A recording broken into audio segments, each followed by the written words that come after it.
Today we're going to talk about blood sugar. I'm sure you've heard about it before in some sort of capacity, whether you know somebody who's diabetic, whether you just are following some sort of health and wellness blog or podcast and they talk about elevated blood glucose or blood sugar levels. You know that it's not good to have those elevated levels, but let's explore why. Hey guys, this is John Lytton with Performance Unlimited with another quick tip to help you love the way you look, feel, and live. Now, I'm gonna get down to the nitty-gritty and try to explain this at a very basic level so that we don't have to get too scientific and we can really get to some pragmatic actions that can help you out to keep you living a long time at a high quality. So if we know that elevated blood glucose or blood sugar levels, same thing there when we're talking in this context, if we know that elevated levels are bad for us, we also have to understand that low levels or too low levels, commonly called hypoglycemic, we've all heard that term, too low of a level is actually the same type of danger. Why is that? So it's just all a part of this crazy cycle of blood sugar intake and free floating blood sugar in our bloodstream that causes these issues.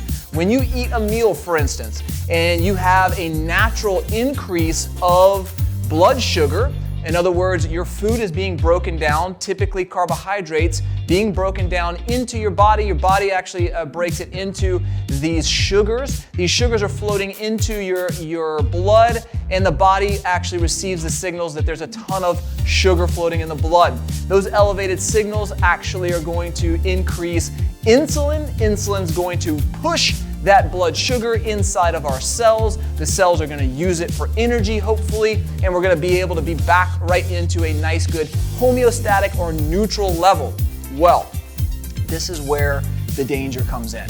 Modern man, as in men and women, especially us in the United States, the statistic says that probably 88% or somewhere in there of all Americans are actually insulin resistant, meaning that our blood sugar is fluctuating too high and too low too often throughout the day.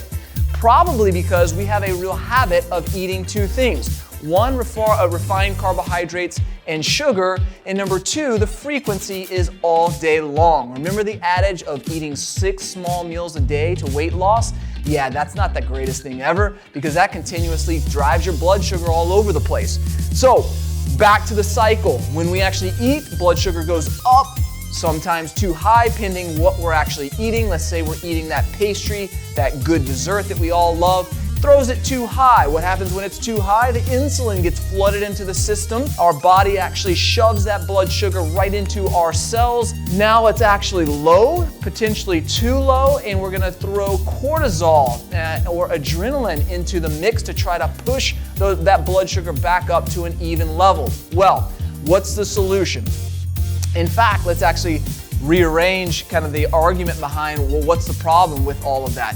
Well, when that happens, our insulin sensitivity actually decreases. We become insulin resistant. If we're insulin resistant, our body's working way too hard to get that blood sugar necessary fuel into the necessary parts of the cell so we can actually function. Okay, so it doesn't matter how good your nutrition plan is, it doesn't matter how good your fitness plan is, if you are insulin resistant, meaning you don't have sensitivity to keep your blood sugars at an even level, your body is going to be in dysfunction. Whether you're going to be adrenal fatigued and you're constantly shaking and twitching and tired and fatigued, or you're continuing to keep on excess weight, these are all signs of insulin resistance to a certain degree. We can talk about statistics or objective measurements to actually show us whether or not we are in some sort of insulin resistance, but let's talk about a few ways to definitely regress or downplay the susceptibility to that insulin resistance. All right, so number one, great way to keep your blood sugars at a minimum or keep them actually controlled is going to be thinking about the speed at which you're eating.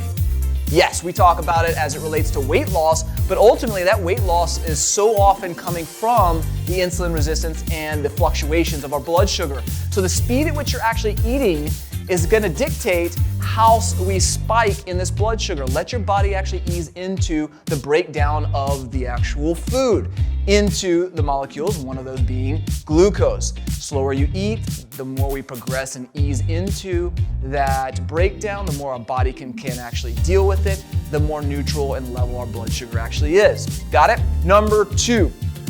Being able to think about the food order. In other words, what ingredients are we eating at what order in our meals?